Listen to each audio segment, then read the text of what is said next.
Africa's fourth largest economy has seen its gross domestic product grow by 3.46% in the third quarter of 2024. The National Bureau of Statistics says the growth was driven mainly by the services sector. It said the sector had a growth rate of 5.19%, underscoring its increasing importance to Nigeria's economy. Other key sectors include agriculture, transport, education, health, real estate, finance, ICT, trade, and manufacturing. President Bola Tinubu has welcomed the growth, assuring Nigerians of better output as the economy continues to expand. He said his administration has not forgotten his promise of a $1 trillion economy by 2030. Meanwhile, while the GDP increases, Finance Minister Wale Edun has defended the federal government's decision to borrow approximately 1.7 trillion naira to fund the 2024 budget. Edun says the borrowing is necessary despite key revenue-generating agencies also passing their targets.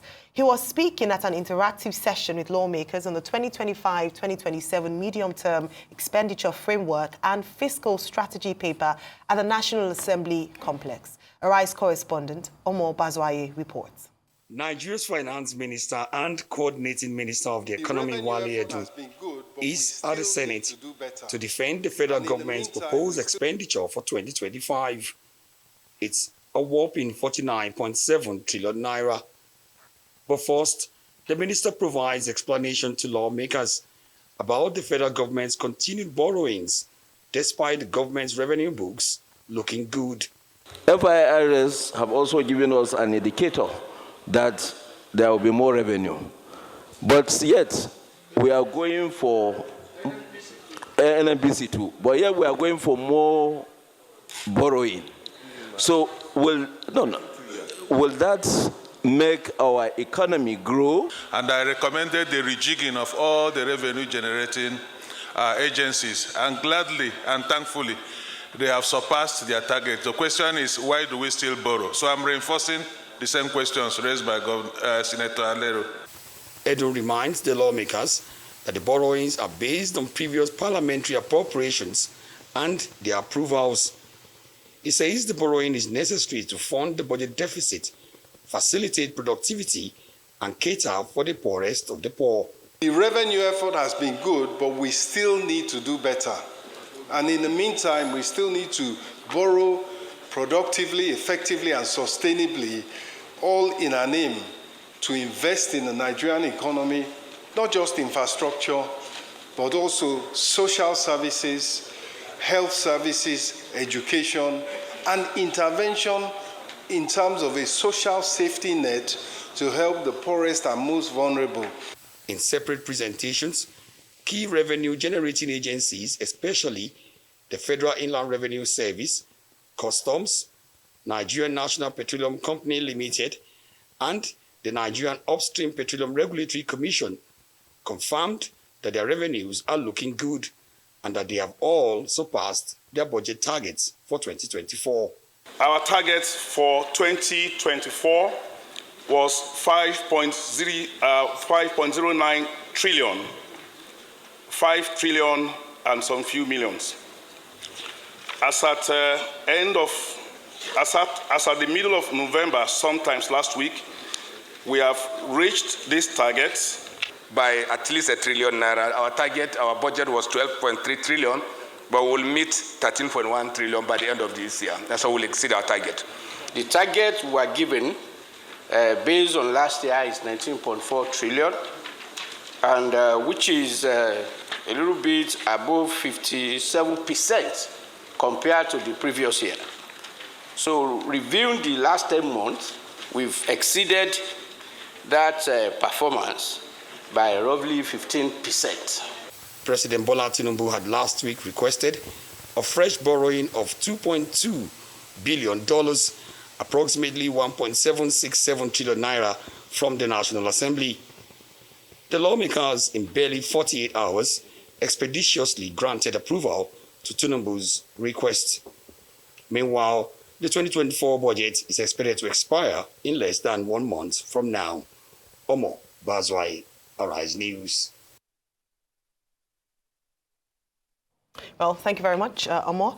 Rufai, your take on this story. So, of course, the president is pleased with these gains recorded as announced or as revealed by the National Bureau of Statistics. However, mixed reactions following this. Your take on the story? So he could be pleased, but when he sees the numbers, he will be shocked. At first, what's the GDP of Nigeria in Naira terms? A little over 200 trillion. What's the debt of the country now? The last one we pegged at 134 trillion. So nominal GDP is about 71 trillion. How much more debt have we incurred? When this administration got in, debt was 87 trillion. Now it's 134 trillion. Minus 87 by 134 trillion, it will give you 47 trillion. So what we have even amassed in debt, if you match it up with the nominal GDP of 71 trillion like they reported, it's going to show you that close to over half of that has been taken in debt. So Nigeria has a debt problem, and we are still borrowing more. And that's why you see that the trickle-down effect does not happen in society. We can raise all the expenditure possible, but we are still going out to collect loans. Let's also extrapolate the GDP number. Yeah, the president is celebrating that when you look at the GDP numbers, about, oil took about 3-point-something% less than 5%, non-oil over 96%. Yeah, that's always been the growth pattern. When you look at crop production, took over 21%, other parameters, manufacturing and all of that. But what's the real impact in the sector? Nothing to be found. In manufacturing, for instance, do you know how many manufacturing companies left this country in the last 1 year? Kimberly-Clark and all of that. Do you know what the electricity subsidy did to manufacturing companies? Only a couple of months ago, manufacturers said they have over 1 trillion in inventories that they have not sold. You know why that's also happening? Low purchasing power parity. Let's dial back to empirical facts. It suggests that you devalue the economy of this country. When you devalue the economy of this country, the dollar to the naira parity definitely has dropped. It's over 1,700 as we speak today. Our GDP in dollar terms was over 300 billion. Today is close to half that amount, maybe close to 200 or a little over 200 billion dollars. What does that mean? That means that you need about a growth of close to 800 billion or 750 billion to be able to get to the 1 trillion economy. You said you're going to do that in 2030. How feasible is that? The economic expert will be able to tell you. Also dial back to what we call, debt to GDP numbers. During Goodluck Jonathan, the argument was that debt to GDP numbers was about the 25-26% percentile. Today is well over the 50% percentile. So when you say you have GDP growth, how is it impacting on the economy? You said you have 3.46% growth. We've always known that it's a double GDP that can actually move the numbers. Go back to empirical stats. What's the population growth in this country? About close to 3%, 2 to 3%. When you have population growth of 2 to 3%, GDP is just growing about 0.46% over GDP. So you can see that we are still struggling. We are still wallowing in the problems we have. Then you release unemployment number. As I wrap up, you release unemployment numbers. You have changed the parameters of unemployment rate. It says 4.6%, but it shows that people are still suffering greatly. Right. Okay, this is a simple matter. Look, economists talk about what they call macroeconomics. They also talk about what they call microeconomics. Now, in Nigeria, all this MBS data released, and they say, we have achieved 3.46 percent growth. They're talking about macroeconomics. Yep. They're just talking about statistics. Now, there's a book, a relatively famous book, that talks about how to lie with statistics. What we do in Nigeria is that we lie with statistics, whether it's population or it's macroeconomic indicators. And I think that in this particular instance, this Nigerian Bureau of Statistics is lying with statistics, data. Okay, they say after God, it is data. We never get data right in this country, whether it is population or it is economics. In other words, I'm saying that Nigeria is not a country where you take data seriously. Now, this same MBS was so critical at a point in history when Yemi Kale, I think that's his name, yes, was the DG of the MBS. And he used to release reports They were very critical of government. And I used to go to President Jonathan, that you can't have this kind of character in your government. He will release a report. Look at his report. I've done a summary of it. It's anti-government. But President Jonathan will say, leave him. You know, he's a professional. He's doing his job as a professional. But since, you know, the last few years, the same MBS has been lying with statistics. That's another problem. The second problem, or perhaps the third, is that economists who should know this subject, they tell you that, look, when you say 3.46, or 1 point whatever, is that the growth GDP rate that Nigeria should have? That Nigeria is such an endowed country that Nigeria should be doing double-digit growth rate in terms of GDP. When last did we have a double-digit growth rate? The last time there was a rebasing of the Nigerian economy was under the Jonathan administration. And the rebasing of the economy indicated at that time that Nigeria was close to over 9%, right? If I remember correctly, it's been so many years now. I may be beginning, but I'm very sure of what I'm saying. Now, we are now doing years later, 3.46%, and we are staging a song and a dance. I end by commenting on the distinction between macroeconomics and microeconomics. Macroeconomics is what the economists deal with, and there are many types of economies. There are some voodoo economies. There's something called voodoo economics. Maybe it's the voodoo economics that have succeeded Yemi Kale in that MBS. So when they bring their voodoo economics, I'm very suspicious. But there's something called also, economists tell us, microeconomics. Microeconomics will be in terms of how this figure that they are celebrating affects the ordinary man. Now, microeconomics is not in favor of the ordinary man of Nigeria.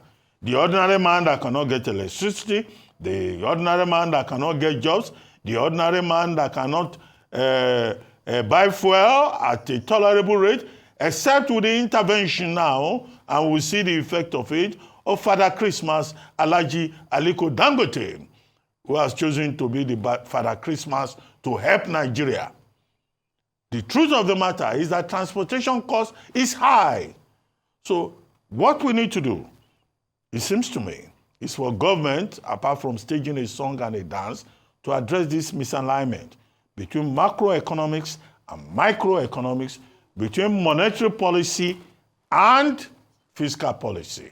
These are the issues that should be addressed, not all this song and dance. We have achieved 3.46%.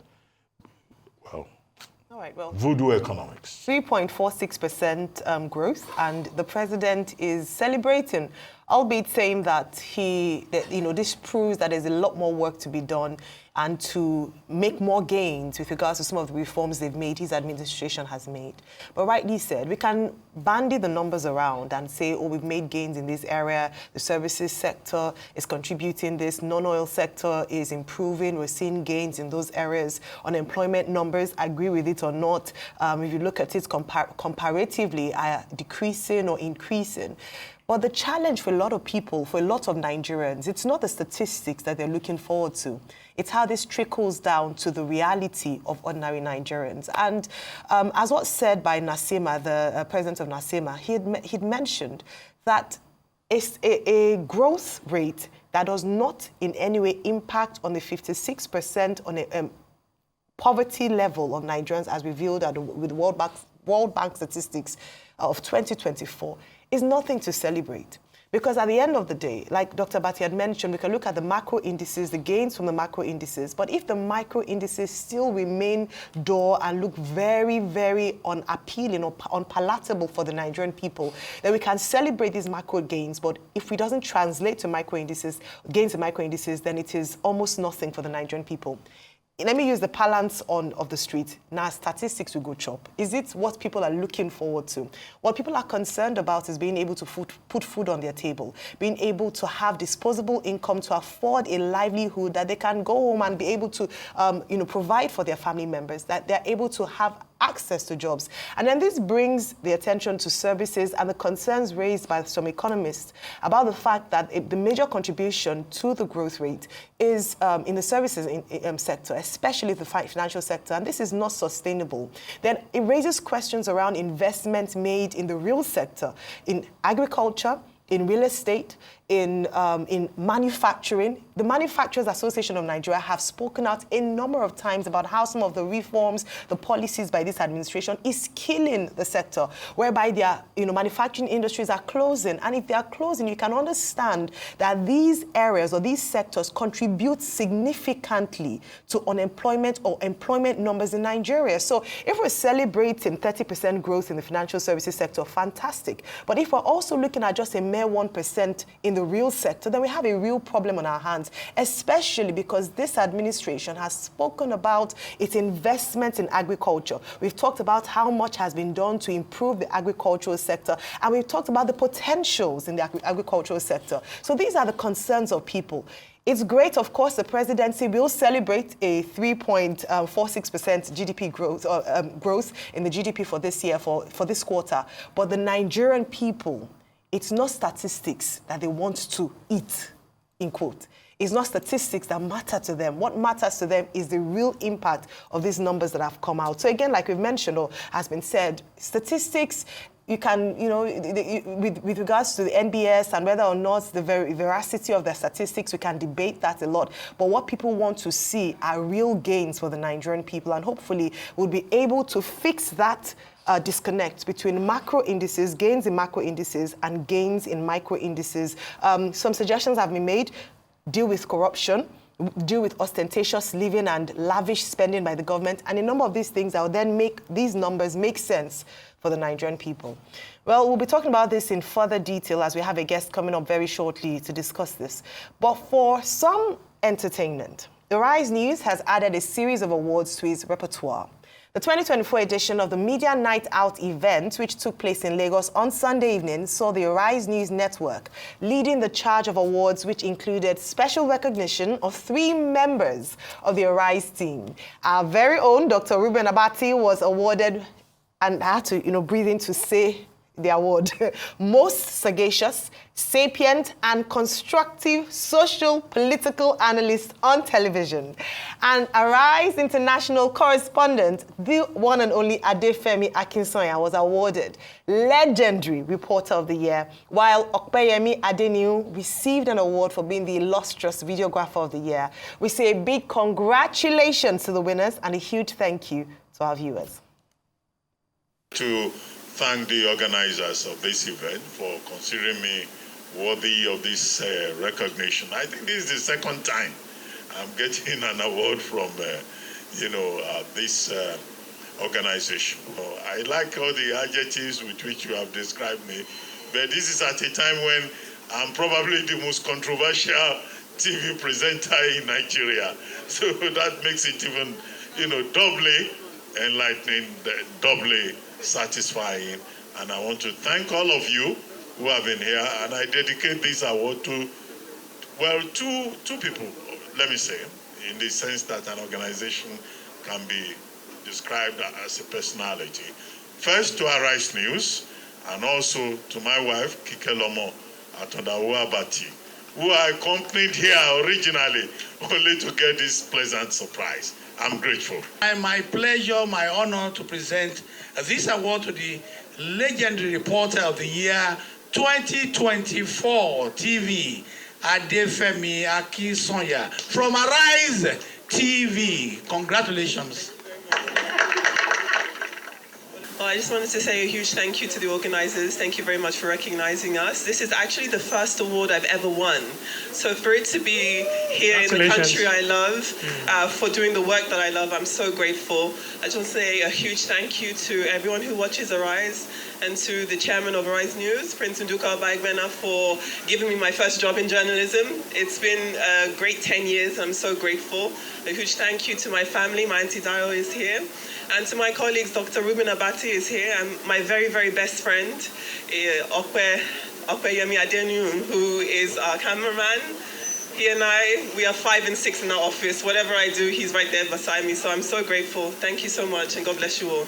This is absolutely fantastic. Congratulations, Dr. Abati. Congratulations, Adefemi. And congratulations, Okoyemi. Implication, do it. We said this thing yesterday, Dr. Abati. Please, you are becoming very recalcitrant. No, with due respect, you are becoming very recalcitrant. Sagacious is the word. No, I'm going to talk. Sapient I'm going is to the talk word. to him anyhow today. Pending implication, you have not done this implication. Please, Madam Kike, you know she won an award on the now. night as well. Congratulations. Yes. Talk show for double being a implication. Talk show, amazing talk show host. Yes. Dr. Emma, say implication ye now. All right, okay. So we need to go. Well, congratulations, Dr. Abati. Congratulations, Adefemi. Congratulations, Okpeyemi. And congratulations, Arise News. And of course, our viewers, congratulations to you too.